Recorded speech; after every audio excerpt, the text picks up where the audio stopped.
Եվրամիության խորհրդի հարգելի նախագահ, Եվրամիության հանձնաժողովի հարգելի նախագահ, ողջունում եմ կրկին ձեզ Հայաստան Եվրամիություն առաջին գագաթաժողովի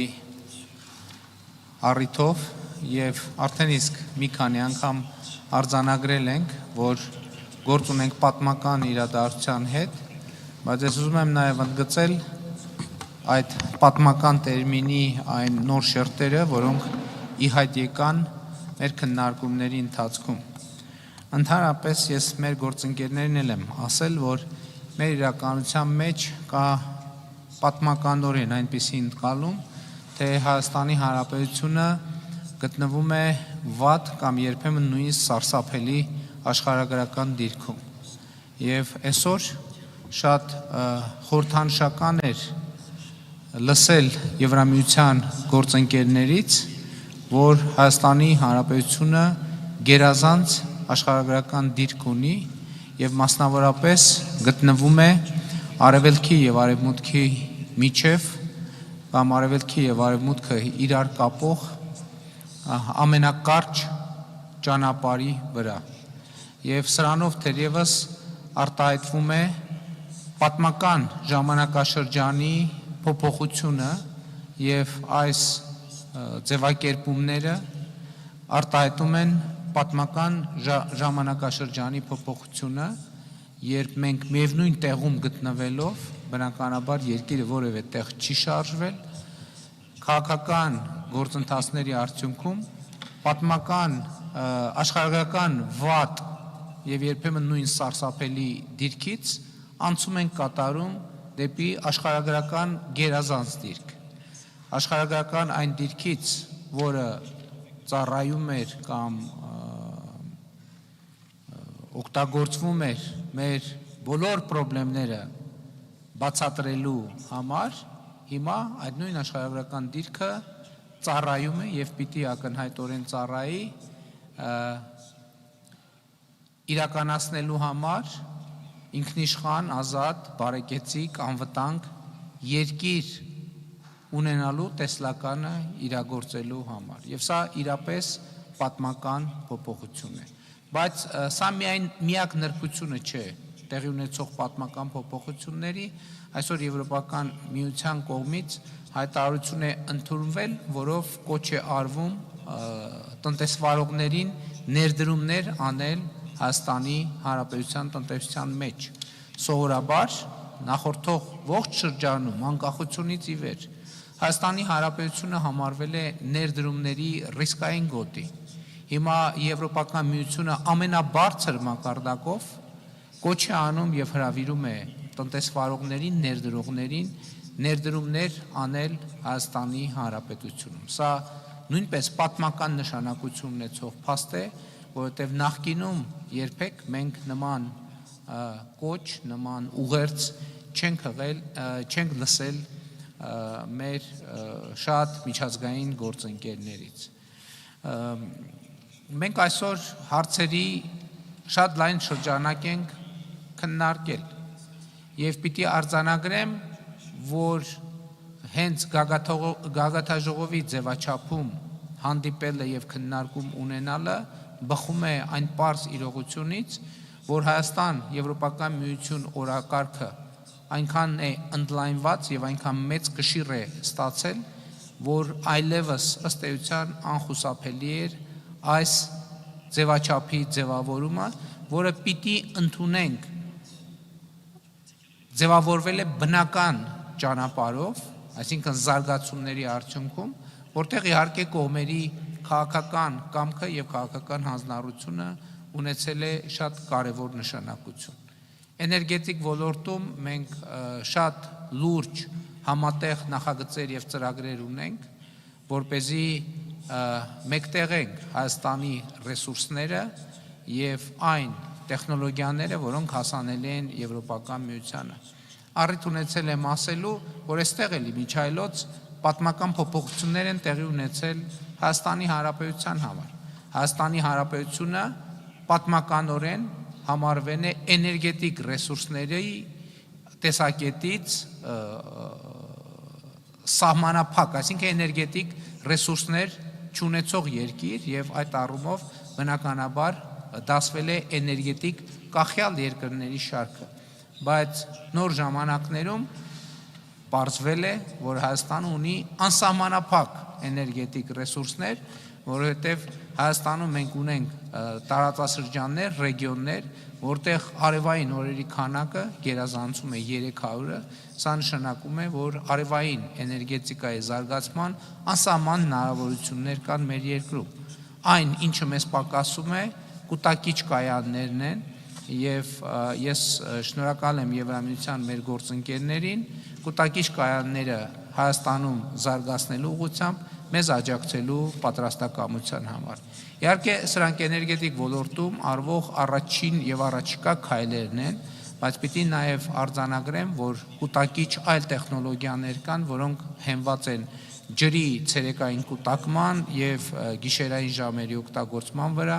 Իհարկե, մենք Եվրամիության հետ աշխատում ենք նաեւ կանաչ ջրածնի արտադրության տեխնոլոգիաները զարգացնելու ուղղությամբ եւ այլ հնարավոր ուղղություններով, բայց ռազմավարական առումով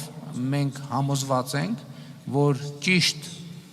ճարտարապետության վրա հենվելու պարագայում Հայաստանը կարող է լինել ոչ միայն էներգետիկ առումով ինքնաբավ երկիր, այլև կարող է էներգետիկ արտահանման պոտենցիալը ել ավելի զարգացնել։ Իհարկե, տրանսպորտային կապակցվածությունը շատ էական դեր է խաղում մեր համատեղ օրակարգում, որովհետև հենց իմ նշած աշխարհագրական դիրքի փոփոխության բերումով ակնհայտ է, որ Հայաստանի Հանրապետությունը կարող է հարևան երկրների հետ համագործակցությամբ իհարկե, որովհետև այս դեպքում կղզիացած մոտեցումները պարզապես չեն գործի, հարևան երկրների հետ համագործակցությամբ մենք կարող ենք ինտեգրվել միջազգային մատակարարման շղթաներին, երկաթուղային փոխադրումներին, ավտոմոբիլային փոխադրումներին, իհարկե նաև ժամանակակից տերմինաբանությամբ տրանսպորտ է համարվում նաև ինտերնետ կապի փոխադրումը եւ էլեկտրաէներգիայի փոխադրումը եւ այս առումով իհարկե համագործակցության ընդլայնված հնարավորություններ եւ պոտենցիալ կա։ Եվ ուզում եմ ավարտել այն կետից, որ Հայաստան-Եվրոպական միություն հարաբերությունները սկսել են զարգանալ, խոսքը իհարկե ժողովրդավարական բարեփոխումների մասին է։ Մենք Եվրոպական միությանը շնորհակալ ենք այս ընթացքում մեզ ցուցաբերած աջակցության համար, ժողովրդավարական բարեփոխումների գործընթացում ունեցած առաջընթացների համար, բայց մենք արձանագրում ենք նաև, որ մի շարք ուղղություններով ներառյալ անկախ դատական համակարգ, ներառյալ կոռուպցիայի դեմ ավելի համակարգված պայքար, ներառյալ բարեվարկության համակարգերի ավելի գործուն մեխանիզմների ներդրում, այդ բոլոր ուղղություններով մենք ակնկալում ենք Եվրոպական միությունից ստանալ շարունակական աջակցություն եւ սա իհարկե շատ կարեւոր է այն առումով, որ տնտեսական մեր գործակցությունը հենված է ընդհանուր արժեքային հենքի վրա, ինչը իհարկե արտահայտված է մեր քաղաքական հայտարարություններով, բայց քաղաքական հայտարարություններից բացի մենք նաև նախորդ տարի ընդունել ենք Հայաստանի Հանրապետության Եվրոպական միությանը անդամագրվելու գործընթաց սկսելու մասին օրենքը, որը հիշեցնեմ նախաձեռնվել էր քաղաքացիական հասարակության կողմից եւ քաղաքական մեծամասնությունը մի ինչ որ պահի նաև միացավ այդ նախաձեռնությանը եւ այդ նախաձեռնությունը ստացավ օրենքի ուժ եւ կարծում եմ սա շատ լավ եւ լրացուցիչ խթան է, որպեսզի մենք նոր շունչ հաղորդենք ժողովրդավարական եւ ընդհանրապես ինստիտուցիոնալ բարեփոխումներին, որպեսզի հնարավորինս արագ հասնենք Հայաստանի Հանրապետության Եվրոպական միության ստանդարտներին համապատասխանող երկրի կարգավիճակի։ Նախկինում ասել եմ, հիմա էլ եմ ուզում ընդգծել, սա մեր միջանկյալ հիմնական նպատակն է, որովհետև մենք հասկանում ենք, որ որևէ երկիր չի կարող Եվրամիության լիիրավ եւ լիարժեք անդամ դառնալ առանց Եվրամիության ստանդարտներին համապատասխանելու։ եւ հետեւաբար մեր առաջնային խնդիրն է նախ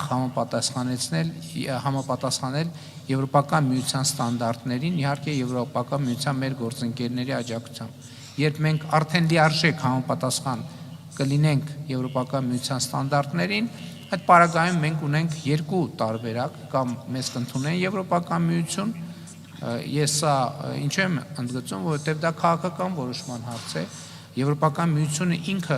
պետք է որոշումներ կայացնի, մենք դեռ չգիտենք, թե արդյոք Եվրոպական միությունը կարող է նաև որոշում կայացնել, որ չի ընդլայնվում այլևս որևէ պատճառով, բայց եթե մեզ կընդունեն Եվրոպական միության անդամ, մենք ուրախ եւ երջանիկ կլինենք դրա համար, եթե մեզ չեն ընդունի Եվրոպական միության անդամ, բոլոր դեպքերում մենք կլինենք շահած դիրքերում, որովհետև Հայաստանի Հանրապետությունը կլինի եվրոպական ստանդարտներին համապատասխանող երկիր սրանից բխող բոլոր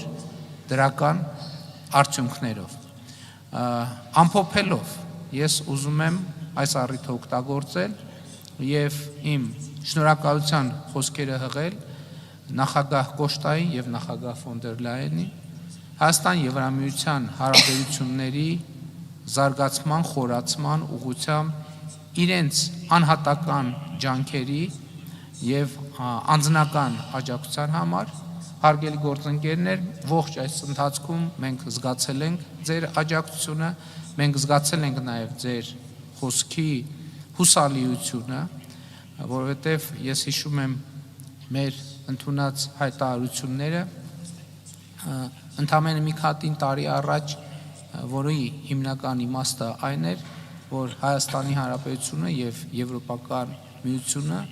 ուսի տված առաջ են շարժվելու բարեփոխումների եւ դիմակայունությունը զարգացնելու